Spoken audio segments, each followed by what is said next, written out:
మీ brother మరణం వెనకాల కూడా రాజకుమారే ఉన్నటువంటి కొన్ని వార్తలు వింటా ఉన్నాం. దానిలో నిజమెంత ఉంది అనుకుంటా ఉన్నారు అసలు? మేము నిజమే అనుకుంటున్నాం.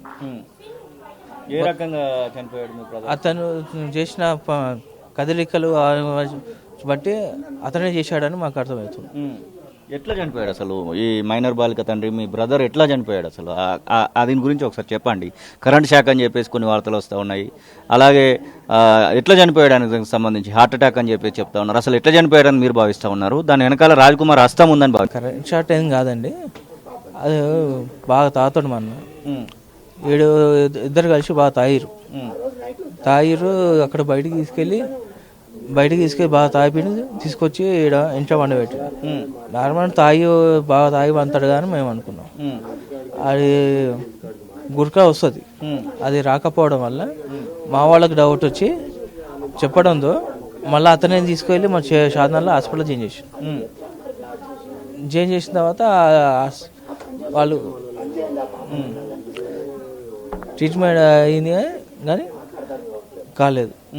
తర్వాత మాకు నార్మల్ చూసేగానే మేము అనుకున్నాం. తర్వాత వీడు ఒకసారి చెప్పినప్పుడు మాకు డౌట్ వచ్చింది. ఏమని చెప్పాడు? మీ ఆయన చంపింది నేనే, మేము చంపుతా అంట అని చెప్పిండు. మా వదినకి చెప్పినట్ట బెదిరించి. అప్పుడు డౌట్ వచ్చి మొత్తం చేసిన పని అన్ని కదలికలు చూస్తే అర్థమైంది. అప్పుడు అర్థమైంది. నిన్న సెల్ఫీ వీడియోలో నేను చాలా డబ్బులు ఖర్చు పెట్టాను మీ అన్న ఫ్యామిలీ కోసం అని చెప్పేసి ఏదో దానిలో కనబడతా ఉంది. నిజంగానే ఏమైనా డబ్బులు ఇచ్చాడా, లేకపోతే ఏమైనా మీ మధ్యలో ఏమైనా అప్పులకు సంబంధించిన లావాదేవీలు ఏమైనా ఉన్నాయా ఏంటి అసలు? మాకు డబ్బులు ఇవ్వలేదు, అంతా మొత్తం ప్లానింగ్తోనే చేసిండాడు. అంతా ఫేక్ వీడియో చేసి పెట్టుకుండు ఎందుకన్నా మంచిదని. అంతా ఫేక్, నిజం ఏం లేదు. అలా డబ్బులు తీసుకోవడం ఎంత అవుతుంది, నిజం లేదు. దుండగుడు రాజకుమార్ హత్య చేయడం జరిగింది మనం ఉన్నటువంటి ఈ ప్రాంతంలోనే. వారితో పాటుగా ఈ అభం శుభం తెలియనటువంటి ఒక వికలాంగురాలైనటువంటి మైనర్ బాలిక అక్క కూడా వారితో పాటుగానే ఉండింది. మొత్తం మీద తను రక్తపు మరుగులో ఉందని చెప్పేసి అయితే చెప్తా ఉన్నారు. అందరికీ కూడా ఇప్పుడు కలిసిపోసేటువంటి ప్రయత్నం ఏంటంటే మైనర్ బాలికకు ఇప్పుడు తల్లి లేదు, తండ్రి లేడు, మొత్తం మీద ఒక అనాథగా మిగిలినటువంటి పరిస్థితి అయితే మనకు కనబడుతూ ఉంది. మనతో పాటుగా మైనర్ బాలిక పిన్ని మనతో పాటుగా మాట్లాడడానికి ఉన్నారు. అమ్మ, ఏంటి అసలు మీరు ఇక్కడికి వచ్చేసరికి ఎట్లాంటి సిచ్యువేషన్లో మీ అక్క మీ మీ మీ అత్తమ్మగా ఉన్నారు? ఆన్ ది స్పాట్లో బాడీస్ లేవంట. ఇప్పుడు మా బయట మా బావగారు ఉన్నారు, ఇక్కడ పక్కకే. మా బావగారు వచ్చేసరికి కూడా ఇక్కడ లేవంట. ఒక చెత్త చాటలా ముదురుకొని వెళ్ళిపోయారు అని చెప్పేశారు మా బావగారు. అడ్డుకున్నా కూడా ఇక్కడ అంతా చేతులే, లేడీస్ మీద కూడా చేతులు వేశారు అని మా బావగారు చెప్పారు. మేము వచ్చేసరికి లేవు, మాకు మొత్తం అవన్నీ అడ్డుకట్టేసారు. పాపను కూడా ఎవరైనా సరే బ్రెడ్ ఉంటే ఇక్కడ చిన్నగా ఏదైనా ఉన్నా పురుగు ఉన్నా ఫస్ట్ మనం ఈ పాపను లేపుతాం. ఈ పాప లేచి బయట కూర్చోబెట్టినాక మనం బయటకు వస్తాం. అలాంటిది వాళ్ళని తీసుకెళ్ళారంటే కానీ పాపని తీసుకెళ్ళాలి. మేము ధర్నాకు వస్తుంటే ఆ పాపని తీసుకొచ్చామండి. పోలీసు వాళ్ళు అప్పుడు కూడా అడ్డుకున్నారు ఆ పాపని తీసుకురావడానికి. ఏంటి మొత్తం మీద వాడైతే చనిపోయాడు, వాడు చనిపోయినటువంటి పరిస్థితి మీకు చెప్పినటువంటి మీకు వచ్చినటువంటి సమాచారం మేరకు ఇదే ప్రాంతంలో జరిగిందా హత్య? ఇదే ప్రాంతంలోనే అంటాను. మా మా మా బావగారు చూసినప్పుడు ఇదే ప్రాంతంలో మా అక్క అక్కడ ఉన్నదంట, మా అత్తమ్మ ఇక్కడ ఉన్నదంట.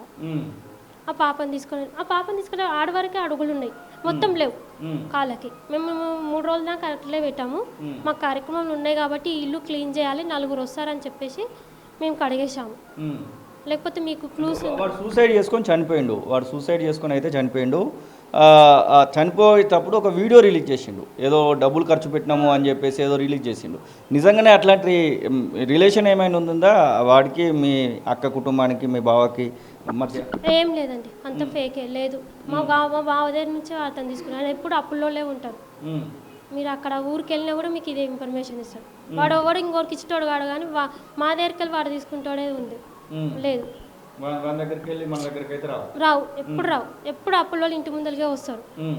ఏంటి పాప ఇప్పుడు అసలు మాట్లాడగలుగుతుందా? కనీసం తన పని తన ఏమైనా చేసుకోగలుగుతుందా ఏంటి? తనకు సంబంధించి రాదండి, పాపకి ఎలాంటిది రాదండి.